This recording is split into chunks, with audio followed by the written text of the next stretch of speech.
옆집에서 노래를 크게 틀고 소리를 지르면서 벽을 쿵쿵쿵 치면서 이렇게 놀고 있는 거예요. 친구가 있어서 용기를 내서 누군지 밝히지 않고 경찰에 문자로 신고를 했습니다. 오피스텔에 혼자 살 때였는데 뭐 여자랑 남자랑 같이 사는 것 같았어요. 어느 날은 새벽 한 2, 3시쯤 되게 심하게 싸우더라고요. 남자분이 때린 것 같았어요. 여자분이 살려주세요라는 비명을 지르는 소리가 들리더라고요. 관리사무소에 옆집에 연락을 좀 해주실 수 없겠냐라고 말씀을 드렸는데 그쪽에서도 그걸 해결할 수 있는 부분이 아니다라는 식으로 말씀을 하셔가지고 경찰에 한번 신고를 했었죠. 끝난 줄 알았어요. 한 1, 2분 뒤에 저희 집 문 앞을 쾅 차면서 네가 나를 신고해? 라고 소리를 지르더라고요. 저는 아무런 대처를 할 수가 없었어요. 왜냐면 너무 무서웠으니까. 제가 할 수 있는 방법은 남자분을 최대한 피하는 거. 소리만 들어보긴 했죠. 나가볼 수는 없으니까. 한 몇 분 괜찮다가 여자분이 막 비명을 많이 지르시길래 또 한 번 신고를 했죠. 신고하면 될 줄 알았는데 결국 본질적인 해결은 없었고 오히려 제 신분과 집 주소만 더 노출이 됐기 때문에 신고를 해도 해결이 되지 않는다면 신고를 안 하게 될 수도 있겠구나. 무서워서 다음에 신고를 하지 못하고 혼자 참고 있을 것 같아요. 일상생활 속에서 약간 인식 개선이라던가 뭐 법까지 가지 않더라도 가까운 데서 해결 방안이 있으면 좋지 않을까.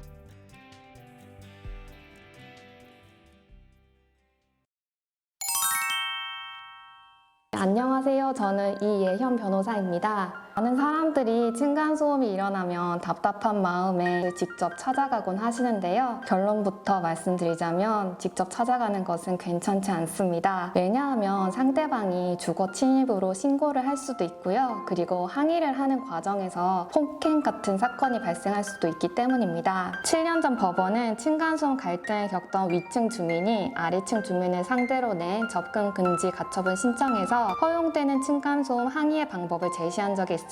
법원에 따르면 전화나 문자 메시지 보내기, 천장 두드리기는 허용이 되지만 집에 직접 찾아가기, 초인종 누르기, 현관문 두드리기는 허용되지 않습니다. 층간소음으로 피해를 입으신 분들도 이 기준을 꼭 기억하셔서 항의로 인한 추가적인 분쟁을 방지하는 것이 중요합니다. 네, 층간소음에 대한 법적인 해결 방법은 몇 가지 있습니다. 먼저 층간소음 이웃사이 센터를 통해 조정을 신청하는 방법이 있습니다. 전화 상담을 통해 신청을 하고 2차 전화 상담, 현장 진단, 진단 결과 설명, 3자 대면 조정으로 분쟁을 해결하는 제도입니다. 그런데 이웃사회 센터는 아파트, 연립주택, 다세대 주택 등에서 발생하는 층간소음을 해결하기 위한 센터입니다. 그렇기 때문에 1인 가구들이 많이 이용하고 있는 원룸이나 주거용 오피스텔에서 발생하는 층간소음은 이 센터를 통해서 해결할 수 없습니다. 또 센터에서 상주하는 인원도 부족하고 센터에서 제시하고 있는 조정의 결과도 법적인 강제성이 없기 때문에 실효적인 효과가 크지 않다는 평가가 많습니다. 이웃사회 센터에서 조정으로도 해결이 되지 않으면 그 다음으로 공동주택관리분쟁조정위원회나 환경분쟁조정위원회를 통한 조정을 진행하게 되는데요. 사실 조사 단계에서 소음을 측정하더라도 소음이 발생한 당시의 소음 크기를 확인하기는 쉽지 않다고 합니다. 설사 층간소음 원인이 밝혀지더라도 인정되는 배상 금액이 약 30만 원에서 100만 원 정도에 불과해 피해자 입장에서는 충분하지 않다는 지적이 많습니다. 임금소란 행위에 해당하면 범칙금을 부과하는 방안도 있습니다. 경범죄처벌법에서는 악기, 라디오, TV, 오디오 등과 같은 기기 소리를 지나치게 크게 틀거나 큰 소리로 떠들거나 노래를 불러서 이웃을 시끄럽게 한 경우에는 10만 원 이하의 범칙금을 부과할 수 있도록 규정하고 있습니다. 그런데 이 경우 뛰거나 걷는 소리, 물건을 떨어뜨리는 소리에 대해서는 범칙금을 부과할 수 없습니다. 그리고 소음 기준도 법에 없다는 문제가 있습니다. 그 밖에 민사소송을 통해 손해배상을 청구할 수도 있습니다. 그런데 민사소송은 층간소음 피해가 있었다는 사실을 피해자가 증명해야 하기 때문에 시간과 비용이 아주 많이 드는 방법입니다. 이러한 제도들은 층간소음을 근절하는 데 효과적인 해결책으로 보기에는 부족함이 많습니다. 이러한 갈등을 그나마 줄이고자 정부에서는 2022년부터 사후 확인 제도라는 새로운 정책을 도입하게 됩니다. 이 제도는 건물이 시공되고 난 이후에 검사관이 층간소음과 관련된 여러 가지를 측정을 하고 기준치에 미달했을 때 시공 보완 등의 권고 조치를 할 수 있는 제도인데요. 사실 여러 가지 맹점들이 존재하기 때문에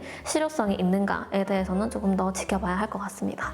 이처럼 제도나 정책을 제안하는 등의 법적인 차원의 접근도 있을 수 있고요. 사실 층간소음은 서로 간의 감정적인 영역으로 많이 번질 수 있는 문제이기 때문에 이웃 간의 친밀감을 더 쌓는다거나 신뢰를 회복하기 위한 다양한 캠페인을 진행하는 등 문화적 차원의 접근도 필요하지 않을까요?